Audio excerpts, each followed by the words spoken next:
नमस्कार दोस्तों, स्वागत है आप सभी का। आप लोग ध्यान से देखिए, ये क्वेश्चन कैसे हल किया जाएगा। ये द्विघात समीकरण का ये क्वेश्चन है। देखिए ध्यान से, ये इसको क्या करेंगे, 1/(x)(1/(x)(5) बराबर 1/6 है। तो इसको हम इस ऋण वाले को उधर उठा जाए तो 1/, या लिख सकते हैं या 1/(x)(3) बराबर 1/6 धन 1/(x)(5), ठीक ना। या 1/(x)(3) बराबर इसका गुणा इसमें कर दें एक में, तो x(5) और धन 1 का गुणा 6 का गुणा 1 में होगा 6 बटे नीचे नीचे का गुणा हो जाएगा 6 कोष्ठ में x(5). अब यहाँ 1/(x)(3) बराबर x(5) 6 11 बटे इसका गुणा कर लेंगे 6x धन 6 5 30, ठीक ना। अब यहाँ लिख सकते हैं, अब इसका गुणा इसमें हो जाएगा, इसका गुणा इसमें हो जाएगा, तो इसका गुणा इसमें होगा, ये गुणा होगा, तो 6x धन 30 बराबर क्या होगा, इसका गुणा इसमें होगा x-3 दूसरे कोष्टक में x धन 11, ये हो गया। अब ध्यान दीजिएगा, इसका गुणा कर लिया जाए, इसका गुणा x धन 11 का गुणा x-3 में, x धन 11 का गुणा x-3 में, ये हो गया। और 6x धन 30 का गुणा 1 में होगा, ये 3 गुणा होगा। तो अब क्या करेंगे, ध्यान दें, यहां पर अब 6x धन 30 बराबर x का x में गुणा होगा तो x², x का 11 में गुणा होगा तो x का 11 में गुणा होगा तो 11x होगा, और धन धन का धन 11x, ठीक। ये ऋण 3 का x में गुणा होगा तो ऋण और धन का यहाँ धन माना जाएगा, ऋण धन का ऋण 3 का x में गुणा होगा 3x, ठीक ना।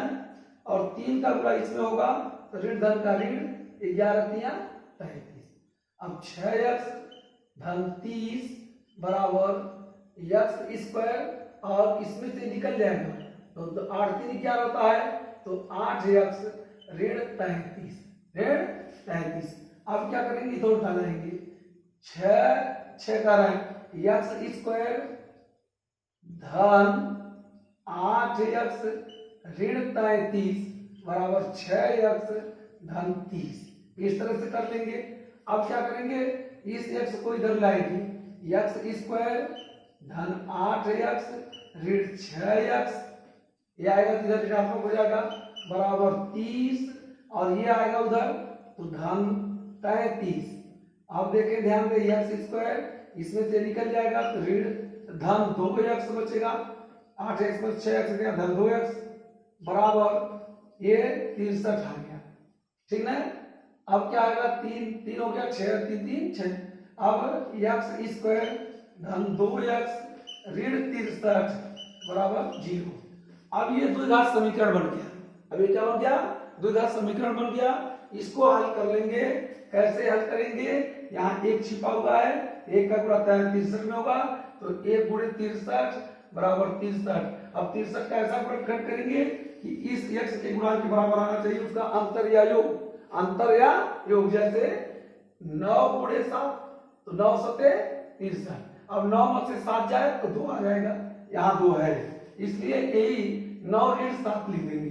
अब लिखेंगे x² धन 9 ऋण 7 इंटू x, इसके साथ 2 के साथ x है तो 9 ऋण 7 के साथ भी x का इसके साथ गुणा के रूप में रहेगा, ऋण 63 बराबर 0। अब x² धन 9x ऋण 7x ऋण 63 बराबर 0, ठीक ना। अब ध्यान दें, यहाँ पे x का मान लेंगे तो क्या आएगा यक्स और यक्स धन 9 और यहाँ क्या करेंगे, यहाँ ऋण 7 का ले लेंगे तो यक्स और ऋण का धन 7 9 63 बराबर 0। अब ध्यान दें यक्स धन 9 दोनों में है हो गया और यहाँ यक्स ऋण 7, जब ये दोनों निकल आएगा इसमें से कॉमन तो यक्स ऋण 7 बचेगा बराबर 0। अब यक्स धन 9 बराबर 0 तो यक्स बराबर ऋण 9 और यक्स ऋण 7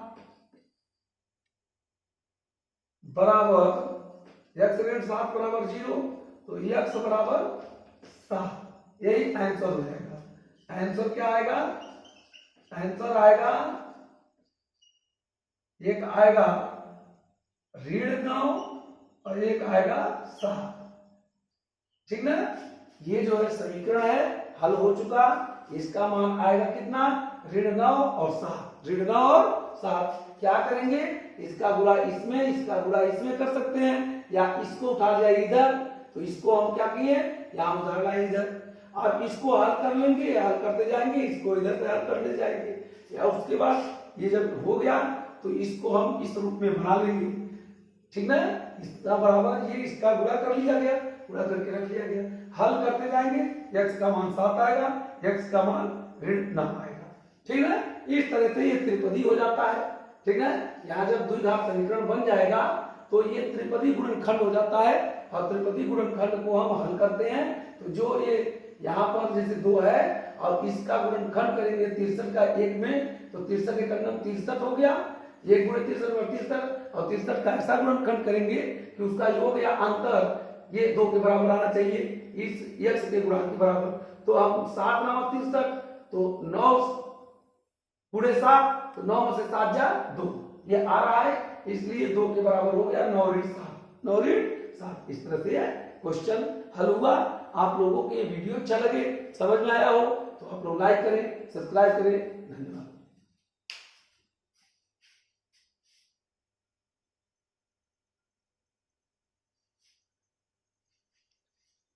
ध्यान दें आप लोग,